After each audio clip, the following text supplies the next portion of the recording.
Hello বন্ধুরা, কেমন আছো তোমরা? আজকে তোমাদের জন্য নতুন একটা রেসিপি নিয়ে চলে আসছে, গরুর বট ভাজি। আর আমরা মেয়েরা প্রায় সবাই আমার মনে হয় বট ভাজিটা পছন্দ করি, অনেক ছেলেরাও পছন্দ করে। আমার হাজব্যান্ড বট ভাজিটা বেশ পছন্দ করে।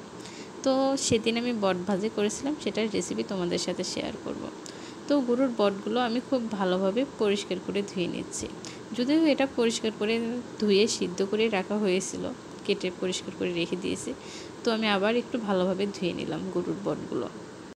আর এদিকে যেহেতু আমরা বটটা রান্না করব, আর যেহেতু আমার ছোটো বাবু আছে, ও তো খেতে পারবে না, তো ওর জন্য ভাবলাম যে গরুর মজকটা রান্না করে দিই যেন বাবু খেতে পারে। তো এদিকে আমি গরুর মজকটা ভালোভাবে হলুদ দিয়ে হালকা সেদ্ধ করে রেখেছি, ওর ভেতরকার রগগুলো সব পরিষ্কার করব। এদিকে বটের মধ্যে দেওয়ার জন্য আমি আলু, পেঁয়াজ, কাঁচামরিচ, সেই সাথে বটগুলো ভালোভাবে ধুয়ে রেখে দিয়েছি। এখন কড়াইতে বেশ কিছুটা তেল দিয়েছি। আমরা মনে করি বট ভাজি মানেই এক গাদা তেল থাকবে, তেলে হাবুডুবু খাবে। আসলে বটটা একটু শুকনো শুকনো করে ভাজি করলেই মজা লাগে। এক গাদা তেল আমার কাছে অন্তত ভালো লাগে না, কার কাছে কেমন লাগে আমি জানি না। দেখা যায় খাওয়ার সময় খেয়েও আরাম পাওয়া যায় না অতিরিক্ত তেল থাকলে। কড়াইতে আমি 4টা পেঁয়াজ কুচি দিয়ে দিয়েছি, সাথে দিয়ে দেবো 2 টুকরো সাদা এলাচ, 2টা দারচিনি, 2টা তেজপাতা। আমার এলাচগুলো ছোটো ছিল বিধায় আমি 4টা দিয়েছি। এখন পেঁয়াজগুলো আমি খুব ভালোভাবে হালকা ব্রাউন করে ভেজে নেব। যখন পেঁয়াজের কালারটা হালকা ব্রাউন চলে আসবে, তখন আমি সামান্য জিরা ফোড়ন দেব। আর আমি মাছ, মাংস, মুরগি যেটাই রান্না করি না কেন, এভাবে জিরা ফোড়ন দিই। দেখা যায় তরকারিটা বেশ মজা লাগে, এটা ভাজি হোক বা তরকারি হোক, বেশ মজা লাগে। এখন আমি যেহেতু পেঁয়াজটা ব্রাউন কালার হয়ে আসছে, তো পরবর্তী মশলা দেওয়ার আগে পেঁয়াজটা যেন পুড়ে না যায়, এজন্য সামান্য পানি দিয়ে দেব, দিয়ে বাকি মশলাগুলো দিয়ে দিব। এখন আমি কড়াইতে দিয়ে দেব 1 চামচ আদা রসুন বাটা, সাথে হাফ চামচ হলুদের গুঁড়া, 1 চামচ মরিচের গুঁড়া, হাফ চামচ ধনিয়া গুঁড়া, পরিমাণ মতো লবণ। সবগুলো মশলা একসাথে দিয়ে খুব ভালোভাবে সময় নিয়ে কষিয়ে নেব, যেন মশলা থেকে তেল বেরিয়ে আসে।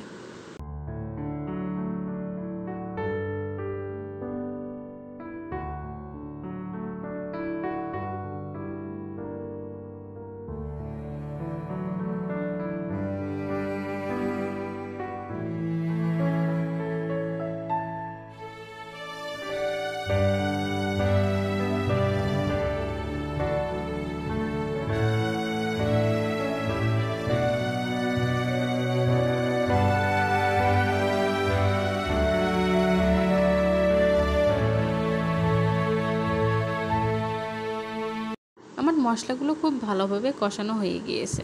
এখন আমি গরুর বটগুলো দিয়ে দেব, সেই সাথে দিয়ে দেব আলু। অনেকেই আবার বটের সাথে আলু পছন্দ করে না, তারা আলু না দিলেও চলবে, কিন্তু আমার বটের সাথে আলুটা আমার বেশ মজা লাগে। শুধু বট রান্না করলে দেখা যায় চাবাতে চাবাতে দাঁত ব্যথা হয়ে যায়, আর সাথে আলু দিলে খেয়ে একটু মজা পাওয়া যায়, ভাতটাও একটু মাখো মাখো হয়। তো এখন আমি আলুগুলো দিয়ে দিব, আর বট আর আলু মশলার সাথে খুব ভালোভাবে মিশিয়ে নেব।